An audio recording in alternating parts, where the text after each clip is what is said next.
आज अँ, एउटा रमाइलो विषयमा कुरा गरौँ है त। हुन्छ नि के विषय होला? युट्युबमा हेर्दै थिएँ त्यो कमेडी नाइट विथ च्याम्पियन्सको एउटा भाग। ए कमेडी नाइट।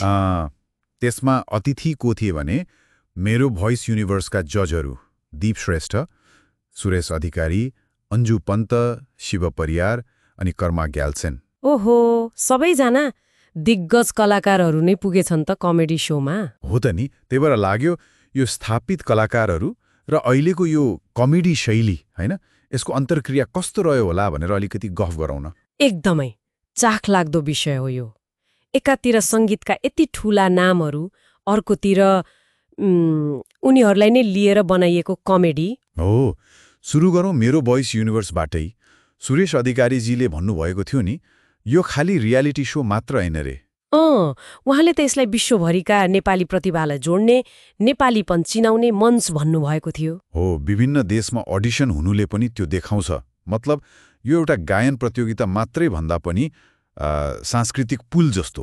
त्यस्तै देखिन्छ। विश्वभर छरिएका नेपालीलाई जोड्ने एउटा भावनात्मक काम पनि गर्यो होला। तर कमेडी नाइटमा पुगेपछि त जजहरू नै प्रश्नको घेरामा परे नि। त्यही त, जस्तो अन्जु पन्तजीको कुरा गरौँ न। उहाँलाई सोधिएको थियो रे त्यो हम्मर दिन किन कन्जुस हुनुभएको हो भनेर। ए हम्मर भनेको त्यो सिधै अर्को राउन्डमा पठाउने पावर होला हैन? त्यही।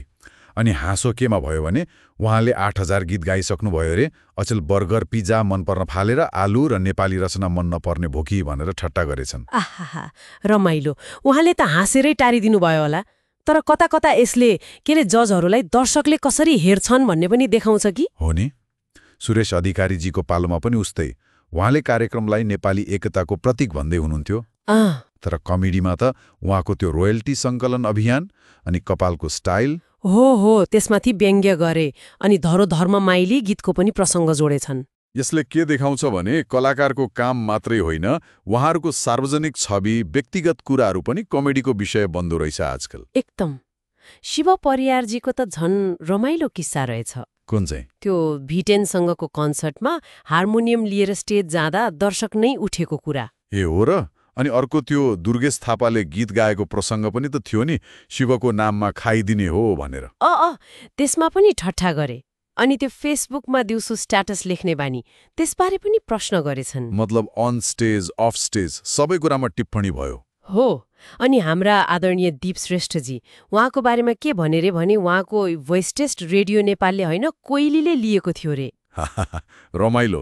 उहाँ जस्तो सिनियर कलाकार अनि यता नयाँ पुस्ताका होस्टहरू सुशील नेपाल, विशाल भण्डारीहरूसँगको घुलमिल, त्यसमा पनि रमाइलो टिप्पणी थियो। अनि कर्मा ग्याल्सेनजी, उहाँ त पहिलो पटक जज बन्नु भएको।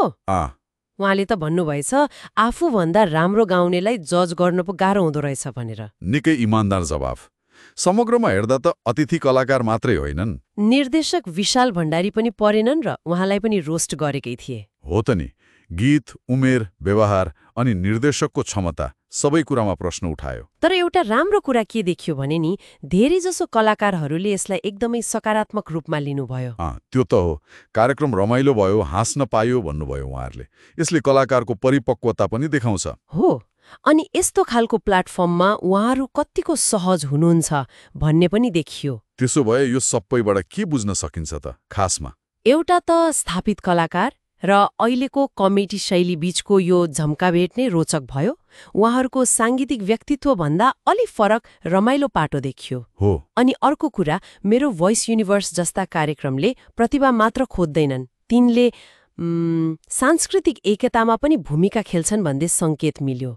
सही हो। सँगसँगै कलाकारले सार्वजनिक आलोचना वा यस्तो व्यङ्ग्यलाई कसरी लिन्छन् हैन, अनि त्यसले उनीहरूको छविमा के असर पार्छ भन्ने पनि देखियो। एकदम। अब यसले एउटा गहिरो प्रश्न पनि उठाउँछ जस्तो लाग्छ मलाई। कस्तो प्रश्न?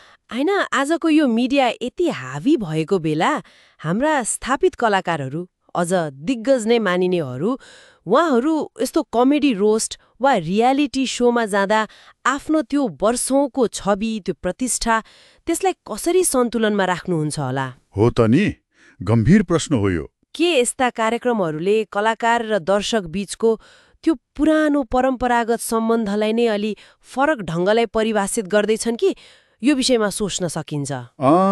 यो साँच्चै विचारणीय कुरा हो। भविष्यमा यसमा थप कुराकानी पक्कै होला।